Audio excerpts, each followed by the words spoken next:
ಎಲ್ಲರಿಗೂ ಶರಣಾರ್ಥಿಗಳು. ಚಿಂತೆ, ಚಿಂತೆ ಮತ್ತು ಚಿಂತನೆ ಮೂರು ಪದಗಳನ್ನು ನಾವು ಕಾಣ್ತೇವೆ.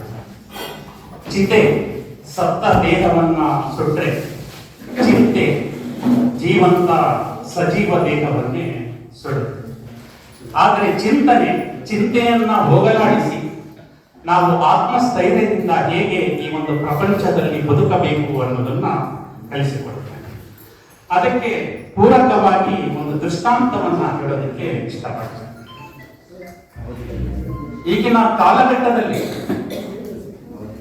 ಗಂಡ ಹೆಂಡತಿಯ ಸಂಬಂಧ, ಅಣ್ಣ ತಮ್ಮಂದಿರ ಸಂಬಂಧ, ಅಪ್ಪ ಮಕ್ಕಳ ಸಂಬಂಧ, ತಾಯಿ ಮಗಳ ಸಂಬಂಧ, ನೆರೆಹೊರೆಯವರ ಸಂಬಂಧ ಮೂರನೇ ವ್ಯಕ್ತಿಯಿಂದ ಹಾಳಾಗ್ತಿರೋದನ್ನ ನಾವು ಕಾಣಬಹುದು. ನಮ್ಮ ಸಂಬಂಧ ಚೆನ್ನಾಗಿರುತ್ತೆ, ಗಟ್ಟಿಯಾಗಿರುತ್ತೆ. ಆದರೆ ಮೂರನೇ ವ್ಯಕ್ತಿ ಯಾವಾಗ ಪ್ರವೇಶ ಮಾಡುತ್ತಾರೋ ಆಗ ನಮ್ಮ ಸಂಬಂಧದಲ್ಲಿ ಬಿರುಕನ್ನ ಕಾಣಬಹುದು. ಅದಕ್ಕೆ ಪೂರಕವಾಗಿ ನಾನು ಒಂದು ದೃಷ್ಟಾಂತವನ್ನ ಉದಾಹರಿಸ್ತೇನೆ. ಅಲೆಕ್ಸಾಂಡರ್ ಕೇಳಿದ್ದೀರ? ಅಲೆಕ್ಸಾಂಡರ್ ನ ಗುರು ಅರಿಸ್ಟಾಟಲ್, ಅರಿಸ್ಟಾಟಲ್ ನ ಗುರು ಸಾಕ್ರೆಟಿಸ್. ಸಾಕ್ರೆಟಿಸ್ ಒಂದ್ಸಲ ಉದ್ಯಾನವನದಲ್ಲಿ ತಿರುಗಾಡ್ತಾ ಇರ್ತಾನೆ. ತಿರುಗಾಡುವಾಗ ಅವರ ಸ್ನೇಹಿತ ಓಡಿ ಬರ್ತಾನೆ. ಓಡಿ ಬಂದು ಸಾಕ್ರೆಟಿಸ್ ಸಾಕ್ರೆಟಿಸ್ ಅಂತ. ಅವನು ಓಡಿ ಬಂದದನ್ನ ನೋಡಿ ಸಾಕ್ರೆಟಿಸ್ ತತ್ವಜ್ಞಾನಿ, ಅರ್ಥ ಆಗುತ್ತೆ ಇವನು ಏನೋ ಹೇಳೋದಕ್ಕೆ ಬಂದಿದ್ದಾನೆ. ಸಾಕ್ರೆಟಿಸ್ ಸಾಕ್ರೆಟಿಸ್, ನಿನ್ನ ಶಿಷ್ಯ ಏನ್ ಮಾಡಿದ್ದಾನೆ ಗೊತ್ತಾ? ನಿನ್ನೆ ಶಿಷ್ಯ ಏನ್ ಮಾಡಿದ್ದಾನೆ ಗೊತ್ತಾ? ಏನ್ ಮಾಡಿದ್ದಾನೆ? ನಿಂತು ಸಮಾಧಾನವಾಗಿ ನಿಂತು. ನೀನು ನನ್ನ ಶಿಷ್ಯನ ಬಗ್ಗೆ ಹೇಳುವುದಕ್ಕಿಂತ ಮೊದಲು ನಾನು ನಿನಗೆ 3 ಪ್ರಶ್ನೆಗಳನ್ನು ಕೇಳ್ತೇನೆ. ಆ 3 ಪ್ರಶ್ನೆಗೆ ಉತ್ತರವನ್ನ ಹೇಳಿ ನೀನು ನನ್ನ ಶಿಷ್ಯನ ಬಗ್ಗೆ ಹೇಳುವಂತಾಗ ಆಯ್ತು ಅಂತಾನೆ. ಮೊದಲ ಪ್ರಶ್ನೆ, ನೀನು ನನ್ನ ಶಿಷ್ಯನ ಬಗ್ಗೆ ಹೇಳುವ ವಿಚಾರ ಸತ್ಯವೇ ಅಂತ. ಇಲ್ಲ ಇಲ್ಲ, ನಾನು ನಿನ್ನ ಶಿಷ್ಯನ ಬಗ್ಗೆ ಯಾರೋ ನನ್ನ ಕಿವಿಗೆ ಬಂದು ಹೇಳಿದ್ರು, ಆ ವಿಚಾರವನ್ನ ನಾನು ಹೇಳೋದಕ್ಕೆ ಬಂದಿದ್ದೇನೆ, ಅದು ಸತ್ಯವೋ ಸುಳ್ಳೋ ಗೊತ್ತಿಲ್ಲ. ಸರಿ, ಮೊದಲನೇ ಪ್ರಶ್ನೆ ಆಯ್ತು. ಎರಡನೇ ಪ್ರಶ್ನೆ, ನೀನು ನನ್ನ ಶಿಷ್ಯನ ಬಗ್ಗೆ ಒಳ್ಳೆಯ ವಿಚಾರ ಹೇಳೋದಕ್ಕೆ ಬಂದಿದ್ದೀಯಾ ಅಂತ ಕೇಳ್ತಾರೆ.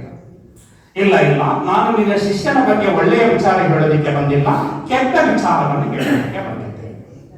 ಅಂದ್ರೆ ನೀನು ವಿಚಾರ ಹೇಳುವುದು ಸತ್ಯವೋ ಸುಳ್ಳು ನಿನಗೆ ಗೊತ್ತಿಲ್ಲ, ಆದರೂ ನನ್ನ ಶಿಷ್ಯನ ಬಗ್ಗೆ ಕೆಟ್ಟ ವಿಚಾರಗಳನ್ನ ಹೇಳಲು ಬಂದಿರುವೆ. ಅವನ ಮುಖ ಬಿಡಿಸ್ಕೊಡು. ಹೋಗ್ಲಿ, ಪರವಾಗಿಲ್ಲ, ಇನ್ನೂ ಒಂದು ಪ್ರಶ್ನೆ ಕೇಳ್ತೀನಿ, ಅದರಲ್ಲಿ ನೀನು ಸಕ್ಸಸ್ ಆದ್ರೆ ನೀನು ನನ್ನ ಶಿಷ್ಯನ ಬಗ್ಗೆ ಹೇಳ್ಬೋದು. ಮೂರನೇ ಪ್ರಶ್ನೆ ಏನಪ್ಪಾ ಅಂದ್ರೆ, ನೀನು ನನ್ನ ಶಿಷ್ಯನ ಬಗ್ಗೆ ಹೇಳುವ ವಿಚಾರದಿಂದ ನಿನಗಾಗಲಿ ಅಥವಾ ನನಗಾಗಲಿ ಅಥವಾ ಸಮಾಜಕ್ಕಾಗಲಿ ಏನಾದರೂ ಉಪಯೋಗ ಇದೆಯಾ ಅಂತ ಕೇಳ್ತಾನೆ. ನನಗೂ ಉಪಯೋಗ ಇಲ್ಲ, ನಿನಗೂ ಉಪಯೋಗ ಇಲ್ಲ, ಸಮಾಜಕ್ಕೂ ಉಪಯೋಗ ಇಲ್ಲ.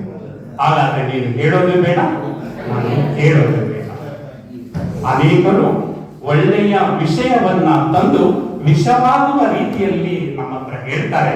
ಆ ಹೇಳುವಾಗ ನಮ್ಮ ಸಂಬಂಧಗಳನ್ನ ದೂರ ಮಾಡಿಕೊಳ್ಳುವುದಕ್ಕಿಂತ ಮೊದಲು ನಾವೇನ್ ಮಾಡ್ಬೇಕು? ಈ ಸಾಕ್ರೆಟಿಸ್ ತನ್ನ ಶಿಷ್ಯನಿಗೆ ಕೇಳಿದಂತಹ 3 ಪ್ರಶ್ನೆಗಳನ್ನ ಕೇಳಿ ನಂತರ ಅದನ್ನ ಸ್ವೀಕರಿಸಬೇಕು ಬೇಡವೋ ಅನ್ನೋದನ್ನ ಚಿಂತನೆ ಮಾಡಬೇಕು ಅಂತ ಹೇಳ್ತಾ, ನಮ್ಮ ಮನೆ ಮತ್ತು ಮನ ಎರಡನ್ನು ಕೂಡ ಶುದ್ಧವಾಗಿ ಇಟ್ಟುಕೊಳ್ಳಬೇಕು. ಮನೆಯನ್ನು ಶುದ್ಧವಾಗಿಟ್ಕೊಂಡ್ರೆ ಸಾಧ್ಯ ಇಲ್ಲ, ಮನವನ್ನು ಕೂಡ ಶುದ್ಧವಾಗಿಟ್ಕೊಳ್ಬೇಕು. ಅದಕ್ಕೆ ನಮ್ಮ ಕರ್ನಾಟಕದ ಸಾಂಸ್ಕೃತಿಕ ನಾಯಕರಾದಂತಹ ವಿಶ್ವಗುರು ಬಸವಣ್ಣನವರ ಒಂದು ಅದ್ಭುತವಾದ ವಚನ ಇದೆ.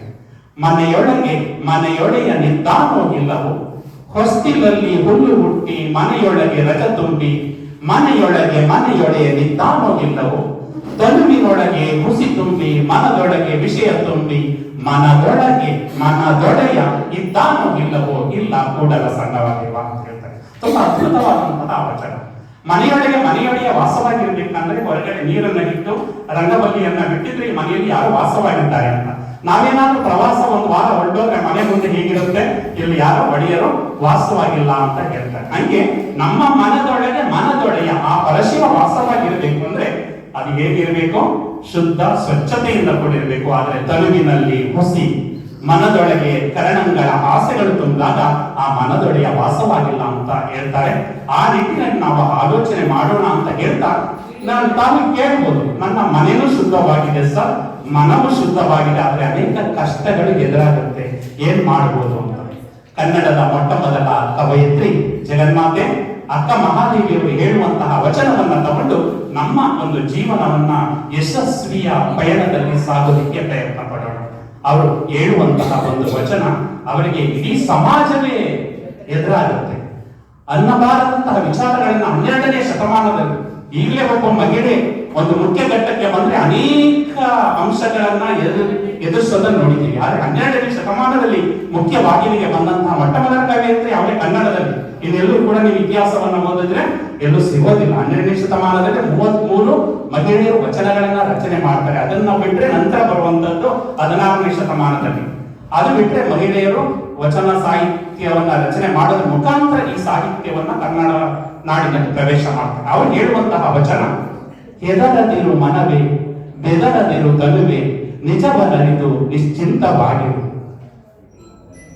ಫಲವಾದ ಮರಣ ಕಲ್ಲು ಇಡುವುದೊಂದು ಕೋಟಿ, ಎಲವದ ಮರಣ ಇಡುವರಾರನು ಕಾಣಿ. ಭಕ್ತಿಯುಳ್ಳವರ ಬೈವರೊಂದು ಕೋಟಿ, ಭಕ್ತಿ ಇಲ್ಲದವರ ಬೈವರಾರನು ಕಾಣೆ ಅಂತ ಚನ್ನಮಲ್ಲಿಕಾರ್ಜುನ ದೇವ ಅನ್ನೋ ಒಂದು ವಚನವನ್ನ ಉದ್ಧಾರ ಮಾಡ್ತಾರೆ. ಹಾಗೆ ಯಾವುದು ತುಂಬಾ ಚೆನ್ನಾಗಿರುತ್ತೆ, ಫಲವಾಗಿ ಮಳೆ ಬೀಳುತ್ತೆ, ಆ ಫಲದ ಮರಕ್ಕೆ ನಾವು ಕಲ್ಲು ಹೊಡೆಯೋದು. ಯಾವುದು ಫಲವನ್ನೇ ಬಿಡಲ್ಲ, ಅದು ಯಾರು ಕೂಡ ಕಲ್ಲು ಹೊಡೆಯೋದಿಲ್ಲ. ಈ ಒಂದು ವಚನವನ್ನ ಕೇಳಿ ನಾವು ಜೀವನದಲ್ಲಿ ಅಳವಡಿಸ್ಕೊಳ್ಳೋಣ ಅಂತ ಹೇಳ್ತಾ, ಕೊನೆಯದಾಗಿ ನಾನು ಏನು ಮೊದಲು ಒಂದು ದೃಷ್ಟಾಂತವನ್ನ ಹೇಳಿದೆ, ಆ ದೃಷ್ಟಾಂತಕ್ಕೆ ಪೂರಕವಾದಂತಹ ವಚನ ಸಿದ್ದರಾಮೇಶ್ವರರ ವಚನ: ಒಬ್ಬರ ಮನವ ನೋಯಿಸಿ, ಒಬ್ಬರ ಮನವ ಘಾತವ ಮಾಡಿ, ಗಂಗೆಯ ಮುಳುಗಿದಳೇನಾಗುವುದಯ್ಯ, ಚಂದ್ರನು ಗಂಗೆಯ ತಡೆಯದಿದ್ದಳೇನು, ಕಲಂಕ ಬಿಡದಾಯುತ್ತಯ್ಯ. ಒಬ್ಬರ ಮನವ ನೋಯಿಸದವನೇ, ಒಬ್ಬರ ಮನವ ಘಾತವ ಮಾಡದವನೇ, ಪರಮ ಪಾವನ ನೋಡ ಕಪಿಲ ಸಿದ್ಧ ಮಲ್ಲಿಕಾರ್ಜುನ ಅಂತಾರೆ.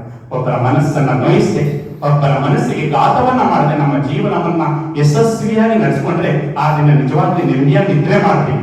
ನಾವು ಯಾರನ್ನಾದ್ರೂ ನೋಯಿಸಿಬಿಟ್ಟು ಹೋದ್ರೆ ಆ ದಿನ ರಾತ್ರಿ ನಮ್ಗೆ ನಿದ್ರೆ ಬರೋದಿಲ್ಲ. ಒಳ್ಳೆಯ ನಿದ್ರೆಯನ್ನ ಮಾಡಿ ನಿಮ್ಮ ಮನಸ್ಸು ಸ್ವಚ್ಛಂದವಾಗಿರಲಿ ಅಂತ ಹೇಳ್ತಾ ಈ ಒಂದು ಚಿಂತನಾ ಕಾರ್ಯಕ್ರಮವನ್ನು ನಡೆಯುವ ಅವಕಾಶ ಮಾಡಿಕೊಟ್ಟಂತಹ ನಮ್ಮ ಸಂಪನ್ಮೂಲ ಸಂಘದವರಿಗೆ ಧನ್ಯವಾದಗಳು.